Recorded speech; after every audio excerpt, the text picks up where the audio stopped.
Pulling back just about 2 feet. Monday morning, and Larry Norton is having another crisis for breakfast. The grand opening of his power plant is just a week away, and his star is threatening to ruin the show. Mr. Electro won't budge. Not that he can help it. Electro is a robot with a mind that sits in a box in the corner. Trying to make him move is like conducting a symphony by telephone. Believe me, it's not going well.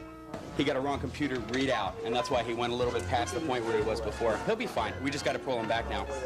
After a few false starts, the computer whiz kids push the right panic button, and Mr. Electro returns to the wings. The rehearsal begins once more. And now, introducing the star of our show, the all-electric man, Mr. Electro. Welcome, willkommen, bienvenue, buongiorno, and greetings. I am Mr. Electro, and this is the Magic Lantern Theater. Now, Welcome to the Six Flags Power Plant, where imagination is served up on a microchip. Baltimore certainly has never seen anything like this. Ditto for the entire amusement industry, which is watching very closely. This concept is new, and this is really the first one, and I think a lot is riding on it from that standpoint. A lot of people are looking at the power plant and how successful it's going to be. $25 million says Six Flags was serious about this project. As you might imagine, a big chunk of that money was used to turn the Dockside Dowager into the belle of the ball. It's as though the ugliest girl in town were suddenly given a second chance. A new face, some new clothes, strike up the band. The question is now, will Baltimore ask her to dance? I hope they dazzle the city. I hope everybody comes out of the place very excited and say, we've got a terrific, new, slightly upscale, absolutely unique.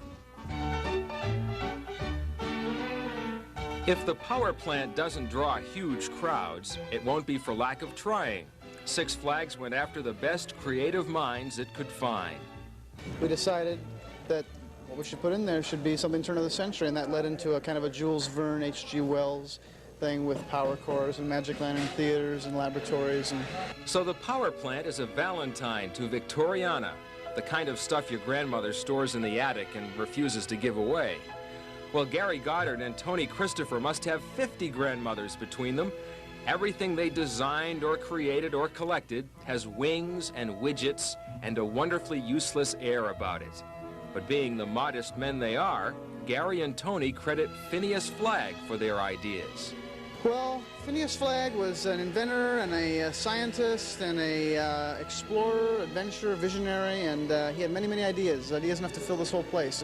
In fact, his idea for the world's first submarine does a good job of filling most of the entrance hall.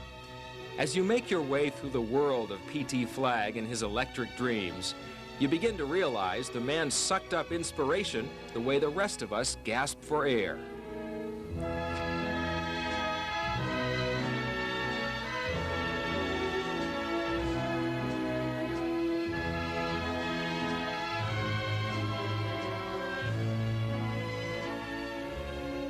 We've really built this for our age and for older people and for adults, and the shows themselves work on two levels, for the adults and for the kids. And so a major success to me is, do we like it? And then, of course, the big major success is, does the public like it? Will they receive it? I'll stay until I'm very old with me belly on fire to gold. But I'd love to stay around and talk about it. But you know, a leprechaun's work is never done. Farewell.